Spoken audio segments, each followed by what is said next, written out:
I am with Rekha Patra, BJP's Boshirhat candidate. Rekha Patra is the face of Sandeshkhali protest and her candidature has made national headlines. We will talk to Rekha Patra about Sandeshkhali, about BJP's prospects in Boshirhat constituency and about other issues. Rekha, Narendra মোদীর phone pay আপনার কেমন লেগেছে?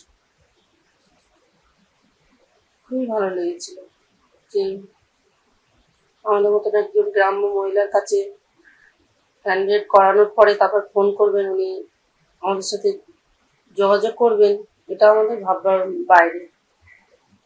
কিন্তু সেটাই হয়েছে, উনি আমাদের সাথে যোগাযোগ করেছেন, আমাদের সন্দেশখালীর পরিস্থিতির কথা জানতে চেয়েছেন।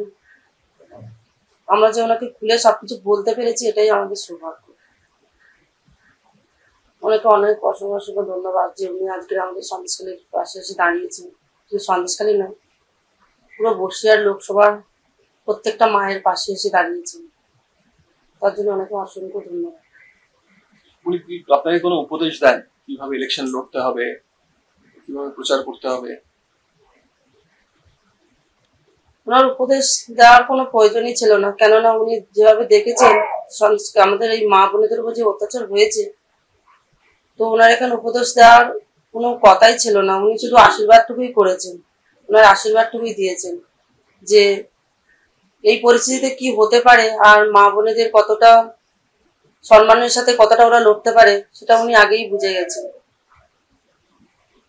তো এইটুকু বোঝার জন্য ওনাকে অসংখ্য ধন্যবাদ, কারণ এই বোঝাটা আমাদের রাজ্যের মুখ্যমন্ত্রী পর্যন্ত বুঝতে পারেননি, সেটা উনি দিল্লি বসে আমাদের বুঝতে পেরেছেন যে আজকের সন্দেশখালীর বুকে কি হতে পারে আর কি হচ্ছে। শেখ শাহজাহান গ্রেফতার হয়েছেন, উনি জেলে। তো সন্দেশখালীর যে আন্দোলন, সেটা কি তাহলে শেষ হয়ে গেল নাকি আরো আন্দোলন বাকি আছে?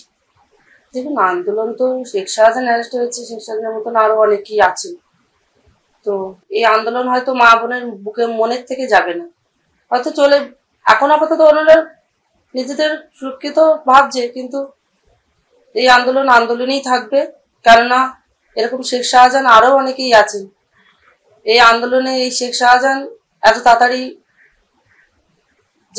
যাবার নেই, কারণ প্রত্যেকটা মা বোনের মনে যে আতঙ্ক, যে ভয়ের যে সৃষ্টিটা হয়ে যাচ্ছে, সেটা এত সহজে যাবে না। আপনি বলেন শেখ শাহজাহানের মতো আরো অনেকে আছেন, তারা কারা? দেখুন, প্রত্যেকটা গ্রামে গঞ্জেই আছে। যেমন আমি এখানে আজ বসিরহাটে ক্যান্ডিডেট হয়ে দাঁড়িয়েছি বলে এখানে হাজি নুরুল আছেন, তেমন আমাদের সন্দেশখালীতে দিলীপ মল্লিক আছেন, উনি প্রধান, আমাদের পঞ্চায়েত সন্দেশখালী পঞ্চায়েতের প্রধান। এরকম প্রচুর আছেন যাদের নাম আমার জানার বাইরে। আর শেখ শাহজাহান যেটা বলে গেছে যে আমি একটা শেখ শাহজাহান ধরা পড়লে কি হবে, আমার মতো শেখ শাহজাহান হাজার হাজার তৈরি করে গেছে। তো এই শেখ শাহজাহান নামটাই মুছে দিয়ে তারপরে আমাদের এই লড়াই শান্ত হবে, এই লড়াইয়ের থেকে আমরা মুক্ত পাবো। যতদিন না এই শেখ শাহজাহান নামটা মুছে ফেলতে পারছি আমাদের এই পুরো পশ্চিমবাংলার থেকে, ততদিন আমাদের মতো মায়েদের মনে শান্তি নেই। আপনি শেখ শাহজাহানের কথা বলতে গিয়ে হাজি নুরুলের কথা বললেন। হাজি নুরুল আপনার রাইভাল, তৃণমূল কংগ্রেসের ক্যান্ডিডেট বসিরহাট কনস্টিটুয়েন্সি। আপনি এটা কেন বলেন? আপনি হাজি নুরুলকে কি শেখ শাহজাহানের মতো বলছেন? দেখুন, আমাকে যখনই এই বসিরহাটের ক্যান্ডিডেট বানানো হয়েছে, তখন থেকেই উনি হাজি নুরুলের বিষয়ে আমি শুনছি।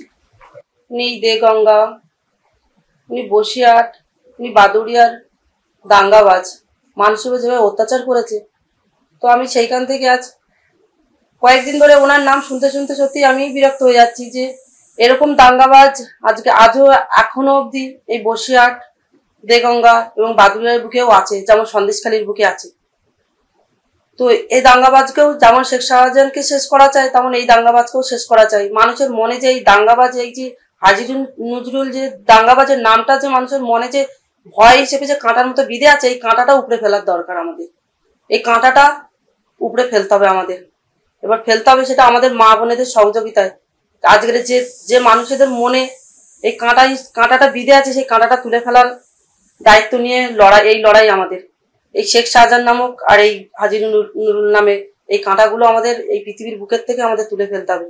আপনি হাজি নুরুলের বিরুদ্ধে কিছু অভিযোগ আনলেন, কিন্তু এটাও তো ঠিক যে হাজি নুরুল খুব পপুলার ক্যান্ডিডেট তৃণমূল কংগ্রেসের। তো আপনার জেতার কতটা সম্ভাবনা আপনি দেখছেন বসিরহাট থেকে? দেখুন, উনি তো বসিরহাটের টপ ক্যান্ডিডেট হতেই পারেন। আমি সাধারণ একটি মেয়ে, আমি সন্দেশখালীর সাধারণ একটি মেয়ে, তো আমি এটাই চাইবো যে আজকে দাঙ্গাবাজের হয়ে মানুষ লড়বে না সম্মান হারা মায়েদের হয়ে লড়বে, সেটা পুরো পশ্চিমবাংলার মা বোনেরাই বিচার করবেন। এবং গরিব বাবারা যাদের ঘরে আজকের মেয়ে মায়েদের সম্মান নিয়ে টানাটানি হয়, যে দাঙ্গাবাজেরা সম্মান নিয়ে টানাটানি করে, সম্মান নিয়ে ছিনিমিনি খেলে, সে তার হয়ে লড়াই দেবেন না আজকের এই গরিব বোনের হয়ে লড়াই দেবেন, সেটা তাদের উপরেই নির্ভর করে।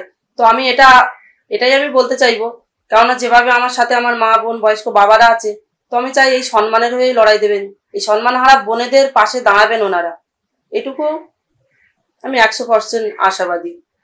কেননা আজকের ওনাদের মুখের দিকে তাকিয়ে ওনারা যেখানে যেখানে যাচ্ছি আমি, সেখানেই ওনারা গিয়ে আমার কাছে একটাই আবেদন করছে যে এইরকম সম্মান যেন, এরকম ভাবে যেন সম্মান না হারাতে হয়, এরকম ভাবে যেন গরিব মায়ের বুকের থেকে তার সন্তানকে কেড়ে নেওয়া না হয়। তো আমার তো পুরো আমি বুঝতে পারছি ওনাদের মনের কথা, আমি কারণ একটা গরিব মানুষের মনের কথা আমার বোঝাটাই স্বাভাবিক। আমি বুঝতে পারছি ওনারা আমাদের সাথে আছেন, থাকবেন, আর আমি ওনাদের সাথে আমার শেষ রক্তবিন্দু অব্দি থাকবো। আপনি তো সবে সবে প্রার্থী হলেন, পলিটিক্সেও আপনি সবে এলেন, তো বিজেপির যে ইডিওলজি এটা আপনি কতটা জানেন, কতটা বোঝেন? দেখুন, এই বিজেপি এইসব রাজনৈতিকভাবে আমার তো কোনো অভিজ্ঞতাই নেই, কিন্তু আমি প্রথম থেকে, আমি ছোটবেলার থেকে যেটা দেখে আসছি, যে নামটা জয় জয়কার দেখে আসছি, সেটা হলো বিজেপি। এই বিজেপি হতেই পারে রাজনৈতিক পলিটিক্স, কিন্তু হলেও এর ভিতরে মানুষ শান্তি পায়, নামটার ভিতরে মানুষ সুখের একটা ছোঁয়া দেখতে পায়। তো আজকে আমার মনে হচ্ছে আমি বিজেপির ক্যান্ডিডেট হয়ে আমার মনে হচ্ছে যে আজকে আমি হয়তো সত্যিই আমি সুখী। আমি জানি না কখন আমার হয়তো এই বিজেপিতে ক্যান্ডিডেট করেছে, এই জন্য হয়তো আমাকে জীবন দিতে হবে, আমি এর জন্য ভয় পাচ্ছি না, কিন্তু আমার এইটার থেকে আনন্দ হচ্ছে যে আমি ক্যান্ডিডেট হতে পেরেছি এবং সেই শান্তি, সেই সুখের জায়গায় সেই তাদের হয়ে আমি কাজ করতে পারছি। মোদিজির মতো পিতাতুল্য মানুষের সাথ দিতে পারবো, তাকে এই বসিরহাট লোকসভাটা তাকে উপহার হিসেবে দিতে পারবো, এর জন্য আমি খুবই খুশি আর খুবই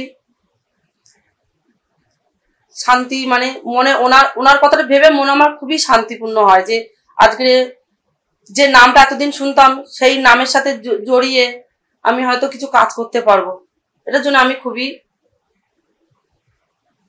খুবই খুশি।